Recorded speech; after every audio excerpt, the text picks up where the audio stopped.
The holiday season officially starts when you get that first card in the mail. Shutterfly makes it easy to add more meaning to the everyday with hundreds of holiday card designs that can be personalized in seconds with your favorite photos from this year. Select your greeting, customize the color, and even add little extras like personalized foil to make a holiday card that really shines. Enjoy 40% off with code SMILE40 at Shutterfly.com and send something meaningful this year. See site for more details.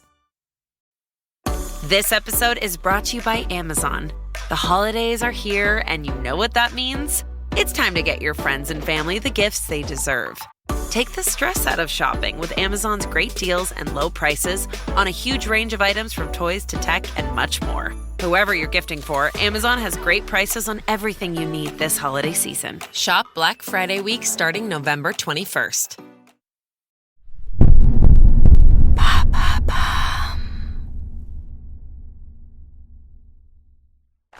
Le programme que vous allez écouter est un récit qui admet la culpabilité d'O.J. Simpson dans le meurtre de Nicole Brown et Ron Goldman.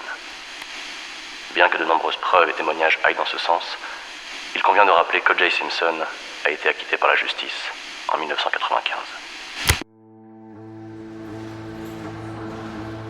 Culver City, Los Angeles, 1994. Le soleil se lève sur le plateau de tournage de la série Frogmen. O.J. Simpson, qui mène depuis longtemps une carrière à Hollywood, y joue un ancien Navy SEAL. Autour de lui, les techniciens s'affairent, préparant les scènes du jour. O.J. se dirige vers l'armurerie du plateau. Les murs sont garnis d'armes diverses. Aujourd'hui, il apprend une nouvelle technique, le silent kill. Il tient à rendre son personnage aussi crédible que possible. Des mannequins sont positionnés pour la simulation. Un expert en combat lui présente un grand couteau. Que ça soit rapide et silencieux, explique le type. Il lui montre le mouvement, une coupe rapide à la gorge. Après ça, c'est la mort assurée. O.J. rejoue le mouvement. Cela lui procure une étrange satisfaction.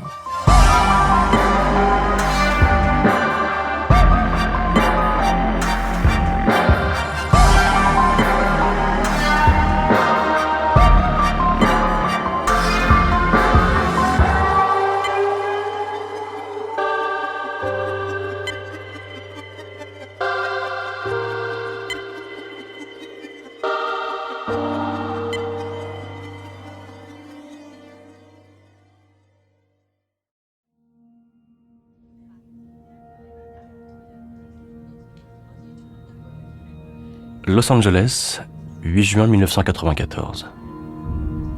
Nancy Ney se tient dans son bureau de la Sojourn House, un refuge qui accueille les femmes victimes de violences conjugales. Les murs sont couverts d'affiches de sensibilisation. Le téléphone sonne. Sojourn House, Nancy à l'appareil, comment puis-je vous aider? Une voix féminine répond, tremblante, hésitante. Je pense que mon ex-mari va me tuer. Nancy saisit son stylo. Parlez-moi de ce qui se passe, demande-t-elle calmement. La femme explique que son ex-mari l'appelle constamment. Il la supplie de revenir, tout en la menaçant de lui trancher la gorge. Mon ex est une célébrité. Je ne sais pas à qui m'adresser, parce qu'il a des contacts partout. Elle révèle avoir 2 jeunes enfants. Le danger lui semble imminent. Nancy note soigneusement chaque détail. Écoutez, votre sécurité et celle de vos enfants est notre priorité. Elle lui propose de venir immédiatement au centre. La femme accepte. Je viendrai dès que possible. Ne tardez pas trop, d'accord? Demande Nancy. La voix lui répond. D'accord. Comment vous appelez-vous? Nicole. À très bientôt, Nicole.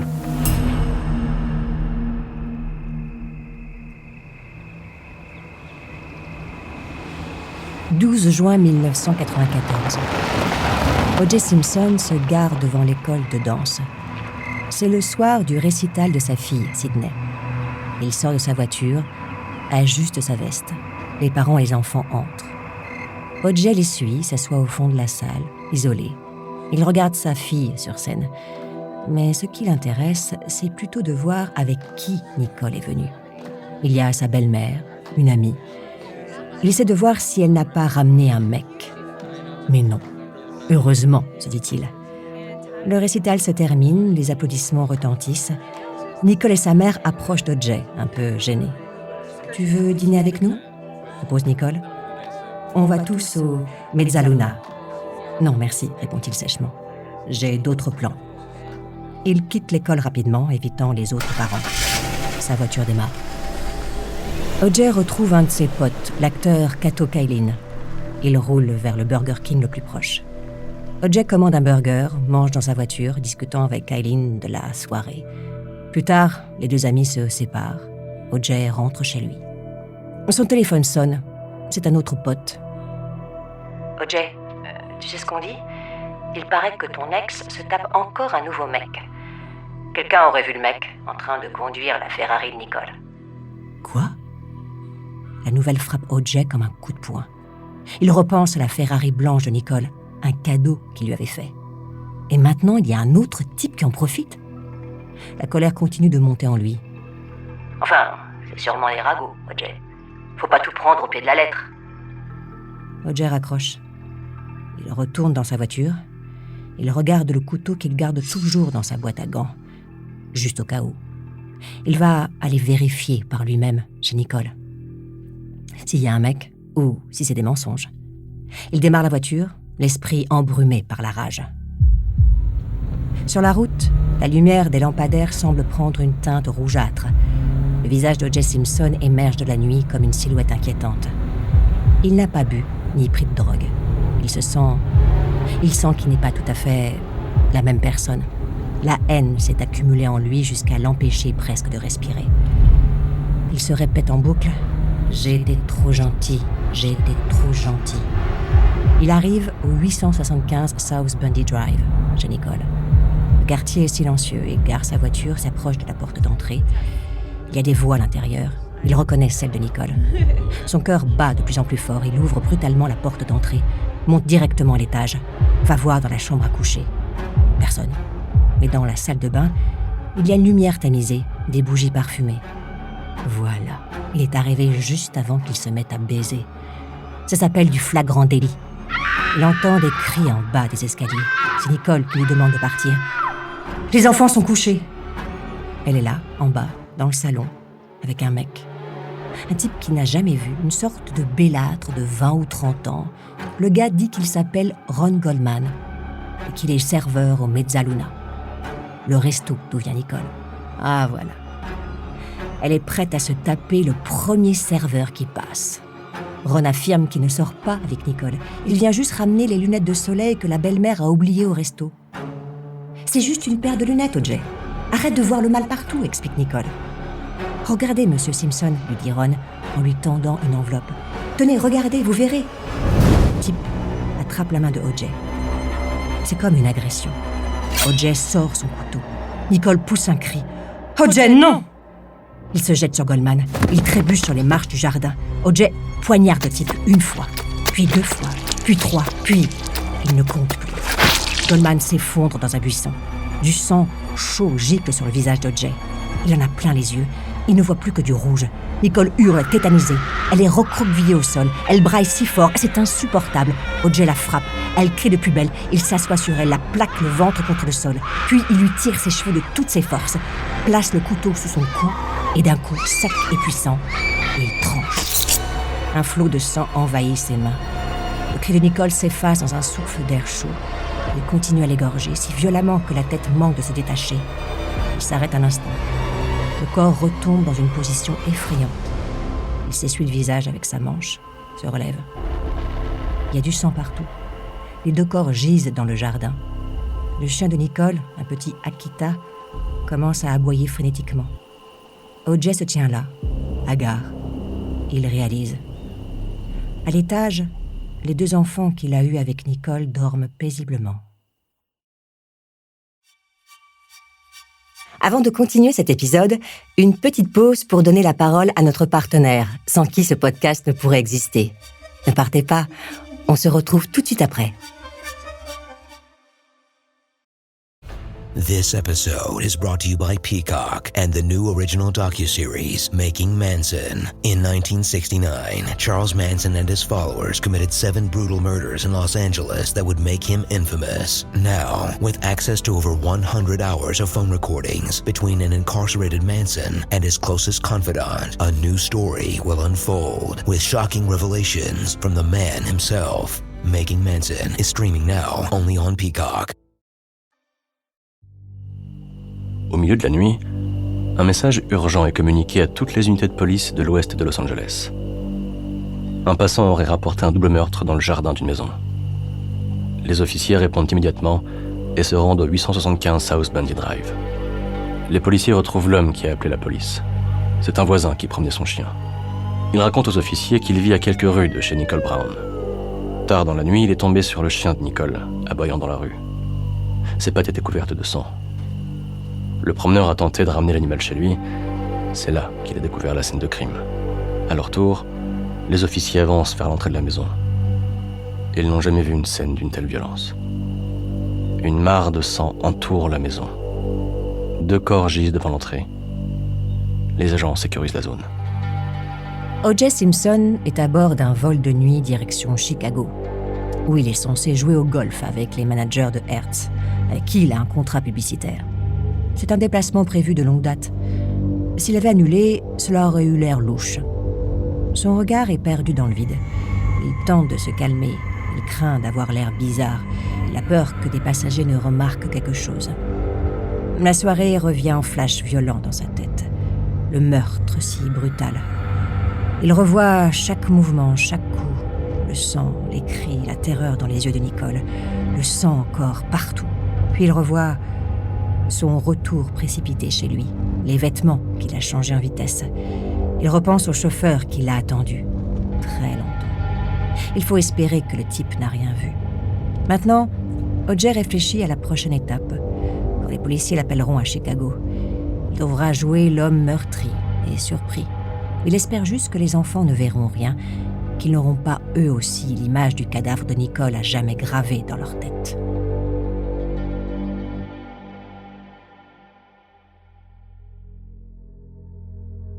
Quartier général du LAPD. Le commandant Keith Bushy accueille dans son bureau les détectives Lange, Vanater, Phillips et Furman. « Bonsoir messieurs », déclare Bushy. « Nous avons une situation délicate à gérer », continue-t-il en le remettant au dossier. À l'intérieur, les détails du meurtre de Nicole Brown Simpson. « Les médias ne sont pas encore au courant », déclare Bushy. « Nous devons d'abord informer l'ex-mari, O.J. Simpson. » Durant la nuit, les inspecteurs arrivent devant la grande grille de la propriété d'O.J. Simpson. Ils observent un moment le lieu, avant de presser l'interphone. Pas de réponse. Ils attendent, réessayent pendant 30 minutes, en vain. Derrière le portail, ils notent la position bizarre de la voiture de Simpson. Elle est garée de travers, et un détail leur semble anormal. Serait-ce des traces de sang sur le véhicule ? « Il faut entrer et vérifier », dit Vanater. Il se tourne vers Furman. « Marc, escalade le mur et ouvre le portail. » Furman acquiesce. La grille s'ouvre. Phillips s'approche du véhicule. Il regarde des taches sombres sur la porte du conducteur. À la lumière de sa lampe torche, le rouge du sang devient évident. L'hôtel O'Hare Plaza, un bâtiment massif et sans charme, se dresse dans la nuit au cœur du complexe aéroportuaire de la ville de Chicago. Les lumières blafardes du hall éclairent le lobby. O.J. Simpson marche, l'air fatigué. Il avance rapidement vers la réception. L'employé lève les yeux, remarquant le célèbre client. O.J. avance, parlant discrètement. « J'ai besoin d'un pansement pour mon doigt. » Le réceptionniste hoche la tête, fouillant dans son comptoir. « Bien sûr, monsieur Simpson. Comment vous êtes-vous coupé ?» O.J. est surpris et balbutie. « Sur des feuilles de papier, » répond-il.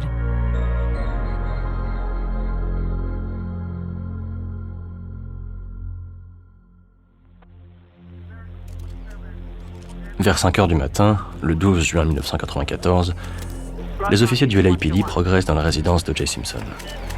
L'officier Furman mène la marche. Il indique à ses collègues « Il y a du sang sur le 4x4 blanc Ford Bronco.